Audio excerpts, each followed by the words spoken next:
கூடாது என்பதற்காக 1948 1992 அது இடிக்கப்படுகின்ற வரைக்கும் உச்ச நீதிமன்றத்திலே தீர்ப்பு எழுதப்படுகின்ற வரைக்கும் ஒரு பள்ளிவாசலுக்காக நாம் போராடி கொண்டிருந்தோம். வருவாங்க கலெக்டர் பேசுவாரா, பிரச்சனை வந்த உடனே பூட்டி சீல் வைப்பாங்க. கரெக்டா இருந்ததுன்னா கவர்மெண்ட் மாற்றி கொடுப்பாங்க. பூட்டி சீல் வைத்ததற்கு அப்புறம் நம்ம அதற்கு போராடி கொண்டே இருக்கிறோமா?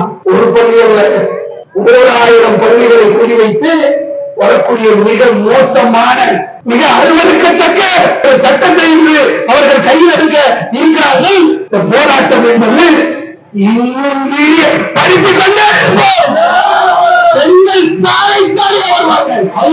குழந்தைகளை களத்திலே இறங்குவோம்.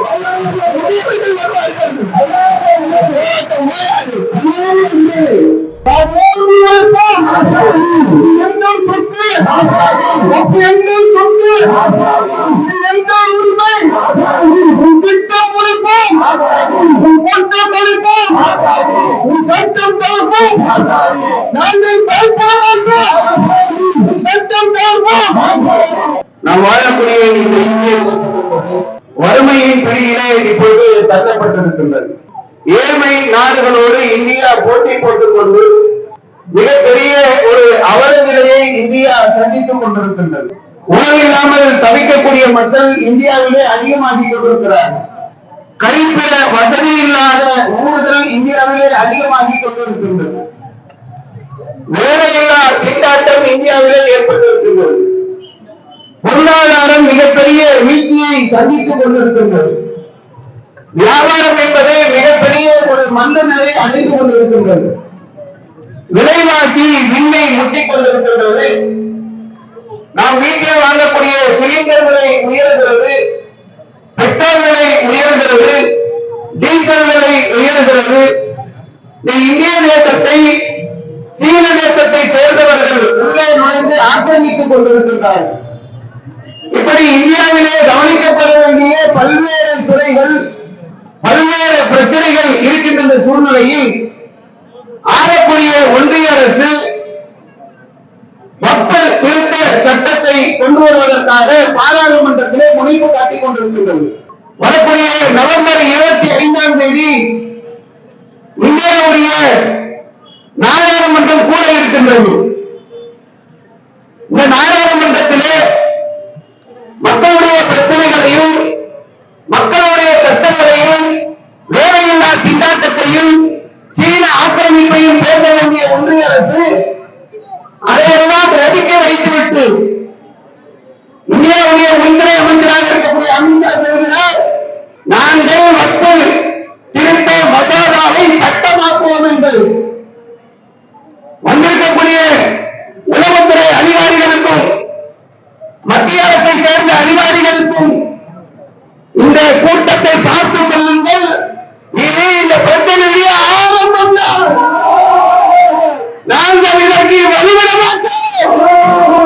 எங்கள் உயிர் போனாலும் இதை விலக்கி விட மாட்டோம்.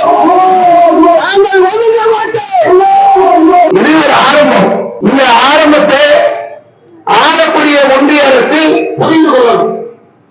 இல்லை என்று சொன்னால் ஷாஹீன் பாக் நினைவிருக்கா, சிஏஏ போராட்டம் நினைவிருக்கா, தமிழகம் தம்பித்தலை நினைவிருக்கா, இந்தியா தம்பித்தலை நினைவிருக்கா, மீண்டும் அந்த நிலையை முஸ்லிம்கள் கையில் இருக்கும். இதாக ஒரு விஷயம். வந்திருக்கக்கூடிய மக்கள் பிரச்சனையை ஓரளவுக்கு வருகிறத நம்ம வந்திருக்கிறோம். இந்த கண்டன முறையில 2 சாராருக்கு நம்ம செய்தி சொல்ல வேண்டிய தேவை இருக்கிறது. ஒன்று, இங்கு வராமல் இருக்கக்கூடிய முஸ்லிம்களுக்கு எல்லா பள்ளிவாசலையும் அறிவிப்பு செஞ்சாங்களாம்.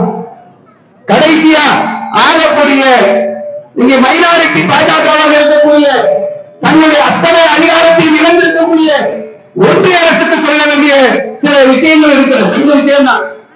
ஒண்ணு என்னன்னா, என்ன விஷயம், என்ன பிரச்சனை, முஸ்லிம்களுடைய பயன்பாட்டிற்காக பள்ளிவாசல்கள், மதரசா, கபரஸ்தானு, ஏழை முஸ்லிம்கள் வியாபாரம் செய்வதற்காக வணிகஸ்தலங்கள், ஏழை முஸ்லிம்கள் வசிப்பதற்காக சில இடங்களில் வீடுகள் அமைத்து நமக்கு முன் சென்ற முன்னோர்கள் வக்ஃப் செய்துவிட்டு சென்றிருக்கிறார்கள். முஸ்லிம்களுடைய பயன்பாட்டிற்காக முஸ்லிம்கள் மட்டுமே அதை பயன்படுத்த வேண்டும் என்பதற்காக அதை விட்டு கொண்டிருக்கிறார்கள். இது பிரிட்டிஷ் காலத்துல என்ன பண்ணாங்க, இவ்வளவு சொத்துக்கள் முஸ்லிம்களுடைய இருக்கிறது என்று சொன்னால் அரசியலை நிர்வாகம் செய்ய வேண்டும், அரசியலை கவனிக்க வேண்டும் என்பதற்காக வக்ஃப் வாரியத்தை அமைத்தார்கள். இது வரலாறு. பிரிட்டிஷ்காரன் காலத்திலிருந்து இன்னைக்கு வரைக்கும் இந்த வரலாறு தொடர்கிறது. 1923 வக்ஃப் வாரியம் ஒழுங்குபடுத்தப்பட்டது. அதுக்கப்புறம் சுதந்திரம். 1950 இந்தியா ஒரு குடியரசு நாடாக மாறுகிறது. அழகான ஒரு அரசியல் சாசன சட்டம் வகுக்கப்பட்டு இந்துக்கள், முஸ்லிம்கள், கிறிஸ்தவர்கள், ஜெயினர்கள், புத்திஸ்டுகள், கடவுள் மறுப்பாளர்கள் எந்த கொள்கையை சார்ந்தவர்களாக இருந்தாலும் இந்த இந்திய தேசம் என்பது அனைவருக்கும் பொதுவானது, மதச்சார்பற்றது என்ற ஒரு அரசியல் சாசன சட்டம் உருவாக்கப்பட்ட பிறகு 1954 மீண்டும் வக்ஃப் வாரிய சட்டங்கள் ஒழுங்குபடுத்தப்பட்டது. தொடர்ச்சியா வருது. 1995 ஒரு பெரிய அளவுக்கு அதற்கான ஒரு வடிவம் தருகிறார்கள். எல்லாம் உள்ளே கொடுத்து முடிச்சால் ஒவ்வொரு காலகட்டத்தில் திருத்தி சரி பண்ணி 1995 மொழி வடிவம் கொடுக்கப்பட்டது. 2003 திருத்தினாங்க, 2013 திருத்தினாங்க. அப்பெல்லாம் எதிர்த்தாத முஸ்லிம்கள் ஏன் இப்ப களத்துக்கு வராங்க? சட்டத்தை திருத்தலாம், தேவை இருந்தா எங்கேயாவது வக்ஃப் சொத்துக்கள் அபகரிக்கப்படுகிறது என்று சொன்னால், ஆக்கிரமிப்பாளர்கள் உள்ளே நுழைகிறார்கள் என்று சொன்னால் அதை தடுப்பதற்கு சட்டம் இன்னும் கடுமையாக்கப்பட வேண்டும். அதை மாற்று கருத்தே கிடையாது. இது திருத்தமா? இது திருட்டு. 44 சட்ட திருத்தம் போது ஒன்றிய அரசு இந்த சட்டத்தை, இந்த மசோதாவை தாக்கல் செய்கிறார்கள். திருட்டு பயணங்கள் 44 100க்கும் மேற்பட்ட சட்டங்களை திருத்தி இந்திய சுதந்திர வரலாற்றிலே எந்த ஒரு சட்டமும் இப்படி திருத்தப்பட்டதாக வரலாறு கிடையாது. முஸ்லிம்கள் ஏமாறியா? முஸ்லிம்கள் அடிக்கணும் நினைக்கிறியா? கடந்த காலங்களில் சிஐ உனக்கு பாய புரட்டியோ தலையிட்டால் நாங்கள் விடமாட்டோம், நாங்கள் அகல மறுப்போம், உயிர் போனாலும் இதை நாங்கள் விடமாட்டோம். என்ன நினைக்கிறான்? முஸ்லிம்கள் எதை வேணாலும் செய்யலாம், முஸ்லிம்கள் விஷயத்துல நம்ம எப்படி வேணாலும் நடக்கலாம் அப்படின்னு வரும். அது இந்தியாவில ராணுவத்திற்கு பிறகு, ரயில்வே துறைக்கு பிறகு அதிகமான சொத்துக்கள் உள்ள நிறுவனம், 3வது நிறுவனம் என்று சொன்னால் அது வக்ஃப் வாரியம். 9.4 லட்சம் ஏக்கர் அவன் கண்ணை உறுத்துது. அவருக்கு ஒரு வீடு முஸ்லீம் இருந்தாலே புல்டோசர் வந்து இடிப்பான். ஒரு முஸ்லீம் நிறைய அவனுக்கு பிடிக்காது. 9.4 லட்சம் ஏக்கர் அவன் மண்டைக்குள்ள புழு வருது, தூக்க வர மாட்டேங்குது. இதெல்லாம் முஸ்லீமுடைய முன்னேற்றத்திற்கு, அவருடைய கல்வி வளர்ச்சிக்கு, அவருடைய நல்லதுக்கு, அவருடைய வளர்ச்சிக்காக இவ்வளவு பெரிய சொத்து இருக்கிறதா என்ன உள்ள வரா? இது இவன் திட்டம் இல்லை. இதற்கு முன்னால் RSS என்ற அமைப்பை ஆரம்பித்தார்கள், அவர்களுடைய திட்டம். இந்தியாவுடைய முஸ்லீம்கள் இருக்கக்கூடாது, முஸ்லீம்கள் இருந்தால் அங்கே கலவரம் ஏற்படுத்த வேண்டும், ஒரு நாடு ஒரு சட்டம் இருக்க வேண்டும், முஸ்லீமுடைய உரிமைகளை பறிக்க வேண்டும் என்ற RSS உடைய சிந்தனையிலே சித்தாந்தத்தில் உள்ளது வக்ஃப் சட்டத்தில் கை வைக்க வேண்டும் என்பது. அதை கை வைக்கிறதுக்கு தான் இன்னைக்கு உள்ள வரும். சட்டத்தை திருத்துறாங்க. கொஞ்சம் யோசிக்கிறேன், என்ன தெரியுமா திருத்துறான்? முஸ்லீம் அளவுக்கு திருத்துறானா? சில நேரங்களில் பேசும்போது நாங்கள் நல்லதுக்கு செய்கிறோம், பெண்கள் கண்ணீர் சிந்தினார்கள், அதனால் முத்தலாக் தடை சட்டம். பெண்கிட்ட சொன்ன செருப்பால் எடுத்தாங்க. எந்த பெண்ணை கண்ணீர் சிந்தினாங்க? யாரு பாதிக்கப்பட்டாங்க? யாரு கஷ்டப்பட்டாங்க? முஸ்லீம் பெண்களுக்காக நாங்கள் சட்ட திருத்தத்தை கொண்டு வரோம், முத்தலாக் தடை சட்டத்தை கொண்டு வரோம். நீ முஸ்லீம் பெண்களுடைய கண்ணீரை துடைக்கிறத விட்டுட்டு முதல்ல இந்து பெண்கள் அதுதான் அழைப்பத்தோட எத்தனையோ இடங்கள்ல இன்னைக்கு விதவைகளாக இருக்கக்கூடியவர்களுக்கு மறுவாழ்வு இணைந்து துடித்துக் கொண்டிருக்கிறார்கள். எத்தனையோ இந்து பெண்கள் தனிப்படை வசதி இல்லாத கிராமத்தில் இருக்கிறார்கள், படிப்பறிவு இல்லாமல் இருக்கிறார்கள். அவர்களும் போய் கட்டப்போது முஸ்லீம் பெண்களுடைய கண்ணீரை துடைக்கவரா? கண்ணீரை துடைச்சவரா? நீ கண்ணீரை துடைத்தீர்களா? 21,000 முஸ்லிம் பெண்கள் ஹிஜாப் அணிந்ததற்காக கல்லூரிக்கு போக முடியவில்லை, பள்ளிக்கூடங்களுக்கு போக முடியவில்லை, தேர்வு எழுதவில்லை. முஸ்லிம் பெண்களுடைய கண்ணீரை சுற்றி துடைக்கிறாங்க. ஆசிபாவுடைய கண்ணீரத்தோட, பிரிட்டிஷ் பாருடைய கண்ணீரத்தோட கண்ணீரை துடைக்கிறோம் என்று உள்ள வரக்கூடியவன் இது முஸ்லிமுடைய நல்லது. என்ன நல்லது? அதாவது ஒருத்தர் வற்போடு சொத்து ஆட்டிய போட்டார், அபகரிச்சுட்ட.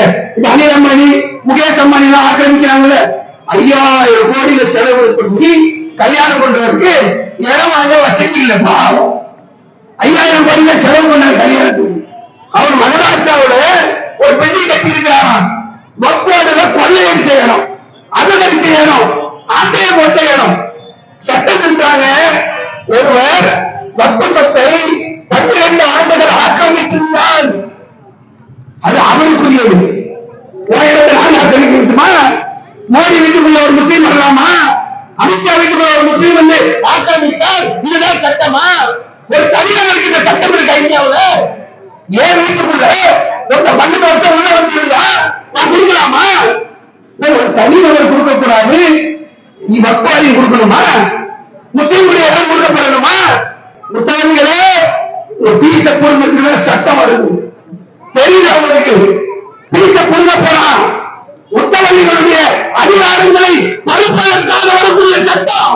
இது கூட புரியாம இன்னும் கேவலத்தனமாக நம்முடைய சமுதாய மக்கள் இருக்கக்கூடிய பார்க்கிறோம். சட்டம் கொண்டு வந்திருக்காங்க. அதாவது ஆக்கிரமிக்கக்கூடியவனுக்கு அவனுக்கு வக்காலத்து வாங்கக்கூடிய சட்டம். தீர்ப்பாயத்துல 3 பேரா 2 பேர் ஆக்கலாம்.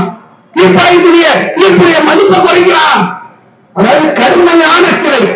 எவ்வளவு ஒருத்தர் பாருங்க, ஒருத்த ஆக்கிரமிச்சிருக்கிறான் கொள்ளக்கார பையன், அவனுக்கு கடுமையான சிறைனா இதுல கடுமையான வார்த்தைகள். இது நல்ல சட்டமா? புத்தகங்கிற சட்டத்தை பற்றி போய் படி. ரொம்ப நாள் இல்ல, திருத்தரத்து தலைப்பு கொடுத்திருக்கக்கூடிய இந்த மசோதா ஒரு 40 பக்கம் தான். டிரான்ஸ்லேட் பண்ணி பாருங்க. முத்தவங்களுடைய அதிகாரத்தில் கை வைக்க போகிறார்கள். எல்லா தப்பு செய்யறவர்கள்லாம் தண்டனை குறைக்கிறான், அபராதத்தை குறைக்கிறான், அவனுக்கு செலவிக்கிறான். முத்தவங்கை தவறு செய்தால் 6 வருஷம் ஜெயிலு, 10,000 அபராதம், 20,000, 50,000, 1 லட்சம். நீங்க சட்டத்தை கொஞ்சம் படிச்சு பாருங்க. நம்முடைய முன்னாள்கள் முஸ்லிம்கள் வழக்க வழிபாடு செய்ய வேண்டும் என்பதற்காக, பள்ளிவாசல்களாக படிக்க வேண்டும் என்பதற்காக, மதச்சாக்களாக அடக்க வேண்டும் என்பதற்காக, கபர்ஸ்தான்களாக, ஒவ்வொரு நன்மைக்காகவும் தான் நேர்வை செஞ்சு சம்பாதித்தவர்களை இங்கே தானம் செய்து சென்றிருக்கிறார்கள். அதை பாதுகாக்க வேண்டிய பொறுப்பு ஒவ்வொரு முஸ்லிம்களுக்கும். மாவட்ட ஆட்சியர் என்ற அதிகாரத்தை கொண்டு போனார். கலெக்டர் கலெக்டர் இருந்தவர் நம்ம தேசத்தில் உள்ளவர்களான அவர் சட்டத்தை நிறுவனக்கூடியவர்களான ஏன் அவர்களே அதிகாரம் போகக்கூடாது? போனா உங்களுக்கு என்ன பாதிப்பு? முஸ்லிம் யாருக்கு பொருள் கொடுக்கிறீங்க? கொஞ்சம் சட்டத்தை எடுத்து படிச்சுப்பாரு. ஏற்கனவே 9.4 லட்சம் ஏக்கர் அளந்தாச்சு. முஸ்லிமுடைய சொத்து என்னங்கிறது எல்லாருக்கும் தெரியும்.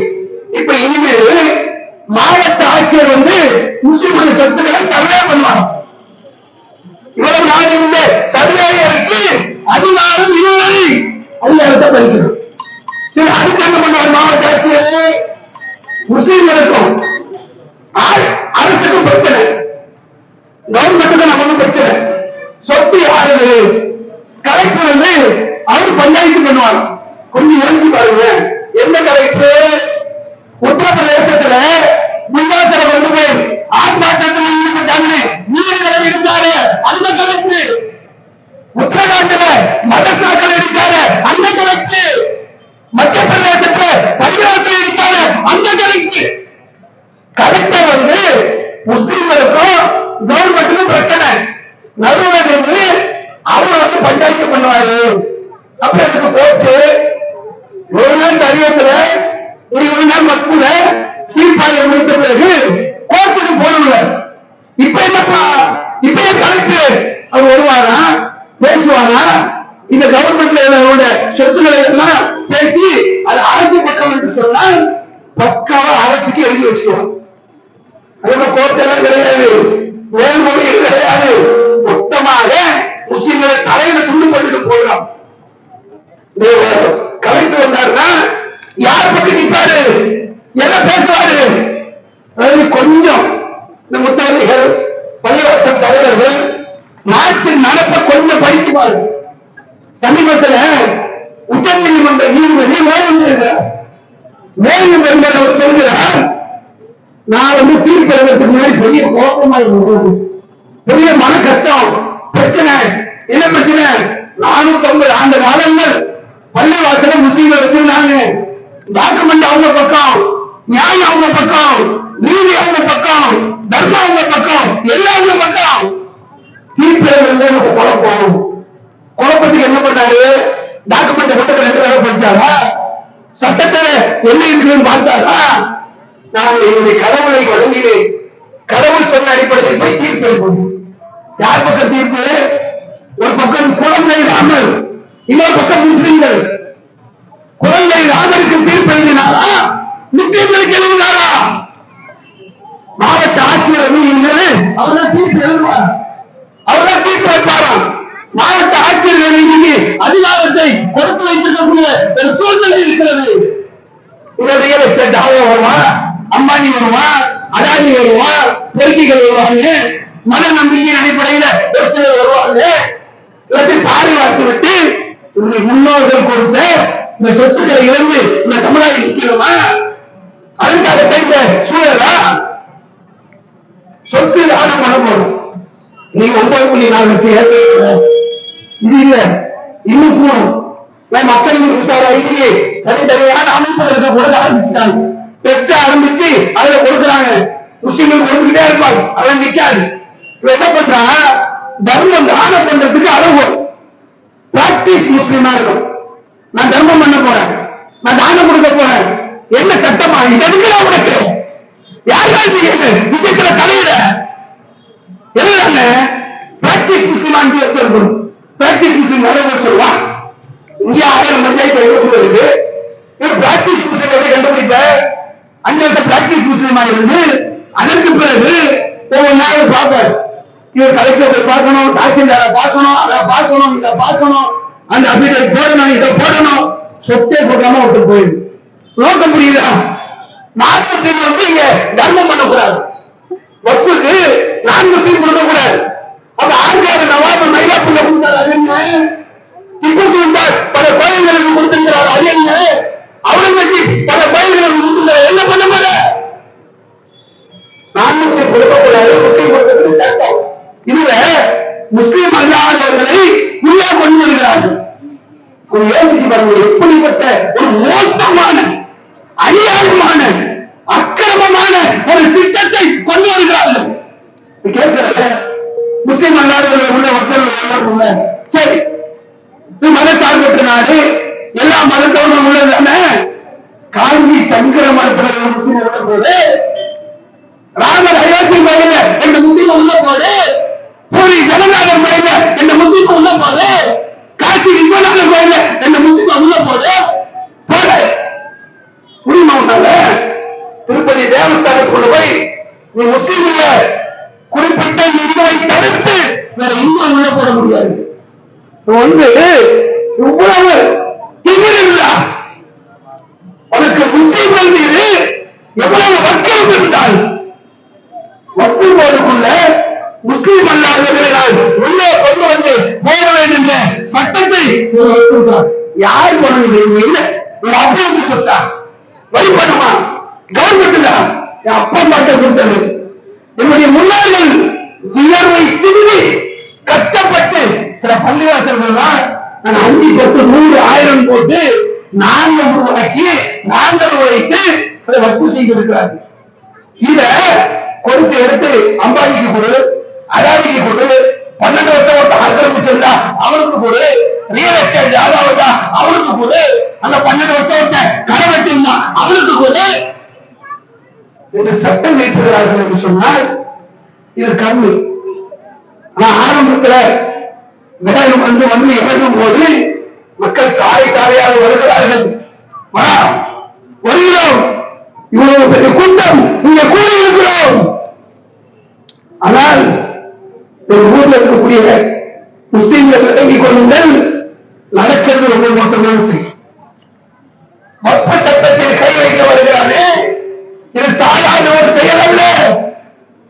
ஒட்டுமொத்த ஒரு பள்ளிவாசலுக்காக கிட்டத்தட்ட 25 வருஷம் பாடுபட்டு பாபர் மசூதியை இழந்துவிடக் கூடாது என்பதற்காக 1948 இருந்து 1992 அது இடிக்கப்படுகின்ற வரைக்கும் உச்ச நீதிமன்றத்திலே தீர்ப்பு எழுதப்படுகின்ற வரைக்கும் பல நாட்களாக ஒரு பள்ளிவாசலுக்காக நாம் போராடி கொண்டிருந்தோம். நீங்க வருவாரா கலெக்டர் பேசுவாரா, பிரச்சனை வந்த உடனே பூட்டி சீல் வைப்பாங்க. கரெக்டா இருந்ததுன்னா கவர்மெண்ட் மாற்றி கொடுப்பாங்க. பூட்டி சீல் வைத்ததற்கு அப்புறம் நம்ம அதுக்கு போராடி கொண்டே இருக்கிறோமா? ஒரு பள்ளியில் 1000 பள்ளிகளை குறிவைத்து வரக்கூடிய மிக மோசமான, மிக அருவருக்கத்தக்க ஒரு சட்டத்தை இன்று அவர்கள் கையில் எடுக்க இருக்கிறார்கள். அதனால நீங்க இதை விலகிக் கொண்டு இந்த மக்கள் இவ்வளவு கொண்டு வந்தாலும் சரி, இந்த போராட்டம் என்பது இன்னும் படித்துக் கொண்டே பெண்கள் சாலை சாலை வருவார்கள், குழந்தைகளை களத்திலே இறங்குவோம், முதியவர்கள் வருவார்கள், ஆளுநருக்கு கொண்டு சொல்லுவோம். பூச்சாட்டி காட்டுறது, வரக்கூடிய நாடாளுமன்றத்துல சட்டமாக்கின்றது, அங்க விடமாற்றது, இதெல்லாம் வேற எங்கேயா போய் பாருங்க. சிஏ என்று சொல்லக்கூடிய சட்டத்தை கொண்டு வந்துட்டானா முஸ்லீம்கள் களத்துல இறங்கணும், பெரிய அளவுக்கு பேசப்படுது. அவனால தாங்க முடியாது. ஷாகின் பாக் என்ற பகுதியில ஒரு பெத்தா ஒரு வயசாக குடிக்கிறானுங்க. இதோ போலீஸ், காவல்துறை, கலைஞர் இந்த கூட்டத்தை கலைஞர்களால முடியல. ஒரு தலைவர் ஒரு தூக்கத்தை கலைந்த அந்த போராட்டம் மீண்டும் தொடரும். சொல்லிக்கிறோம், இதுவரைக்கும் என்பிஆரையோ என்ஆர்சியையோ உன்னால் நடைமுறைப்படுத்த முடியும். பெரிய மிக பலத்தோடு இருந்த போது சட்டத்தை வெட்டினாய். இன்னைக்கு நீ டெபாசிட் இல்ல பல இடத்துல. நீங்க மைனாரிட்டி பாஜக உத்தரப்பிரதேசத்தில் மிகப்பெரிய தேர்தலிலே அடிவாங்கி இருக்கிறாய். அயோத்தி நீ எந்த இடத்துல கோயில் கட்டினாயோ அங்கு உனக்கு மக்கள் ஆதரவு இல்லை. இதை விட அதிகமான பிரச்சாரத்தை கைவிடுவோம். இந்திய மக்கள் மத்தியிலே, இந்திய தப்புமுறை உறவுகள் மத்தியிலே இந்த பாசிச பாஜகவுடைய முயற்சிகளை வக்பு சட்டத்தில் நீ கை வைத்தால் ஒரு வீடு வீடுகளையும் கட்டுவோம். இந்த சட்டத்தை உயர்த்துகின்ற வரைக்கும் ஒரு போராட்டம் ஓயாது. வந்திருக்கக்கூடிய உணவுத்துறை அதிகாரிகள் நிறைய போராட்டம் நடத்தியிருக்கிறோம், நிறைய ஆர்ப்பாட்டம் நடத்தியிருக்கிறோம். இது என்ன ரிப்போர்ட்டை கரெக்டா போட்டு, ரிப்போர்ட்டை சரியா போட்டுங்க.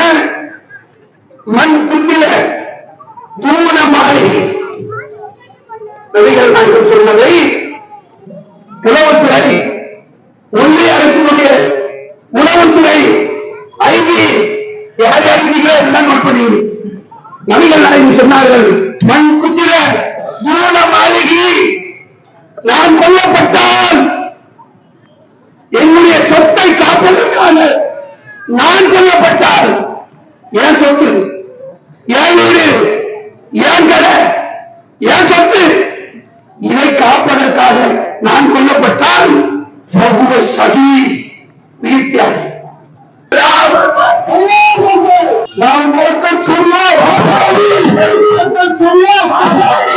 இஸ்லாம் மற்றும் சமுதாய செய்திகளை அறிந்து கொள்ள தமிழ்நாடு தௌஹீத் ஜமாஅத் யூடியூப் பக்கத்தை உடனடியாக சப்ஸ்கிரைப் செய்து கொள்ளுங்கள்.